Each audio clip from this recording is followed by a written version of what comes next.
I had a problem loading this video for some reason. The only way to let me do it was to split it up. It might have been too long.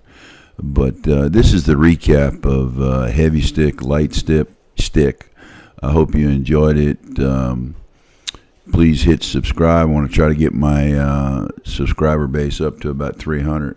Thank you, folks. Hey guys, let's get in together here. I want to ask you about the experiment we did on the stick and the speed stick. Give me some of your opinions. Using the heavy stick, it definitely loosens your muscles up a lot quicker before you get up there, and it works your twitch muscles. So when you go in a swing, you can get your wrist and get your motion down. And you don't swing hard. You just swing enough just to get them warmed up.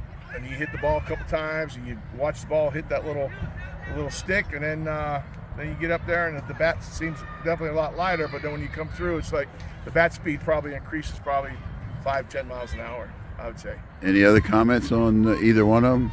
Yeah, if you can hit with that skinny stick, you can certainly hit with your bat. Yeah, that's for sure. Dittos. Phil, any? No, it's definitely first few swings of that makes you focus on the bat meeting the ball instead of just getting up there and swinging hard. After you do that a few times, it takes a couple of swings with a regular bat to get it back in focus, but it makes you concentrate a little bit more. What about you, Stanley? I agree. The first ball on the stick helps you get the rhythm down, and the other one keeps your eye on the ball. Well, let me try to sum this up and tell me if you agree with it. But basically the stick, the heavy stick, is a great one, I think, for batting practice, or maybe even for batting practice for the game. Now the speed stick, you can dry swing that anywhere, and I think and the heavy stick is heavy, so it's hard to carry in your bat bag. Speed stick is light, and I guess you could swing the heavy stick before you go of the bat, which similar to what we've been doing even in baseball. But to me the speed stick, with the ball popping out in front, it trains your quick twitch muscles, easy for me to say, a little better. Would you think that may sum it up, or would you add something to it, or take away? The thing is that with that stick with the ball on it, the speed stick, it also will let you know if you're casting, because if you start throwing your arms out, the ball's going to pop out before your hands come through.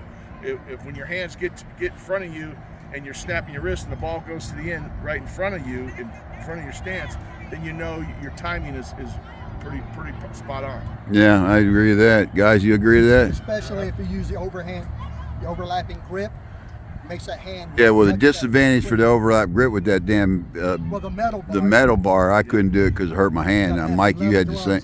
You had the same problem, right? Yeah, with the overlap. Yeah, but hey, okay, so hey, use what works for you. There you go. Okay, man. Thanks. Yeah, thanks for always being out here for us. Okay, bud. Well, the experiment of the stick and the speed stick, I think, proved that both of them are very value added, and it depends on how you want to use it. It all depends on how it works for you. I love the idea of Dave Reed's idea of using the tennis ball on the tee, hitting it.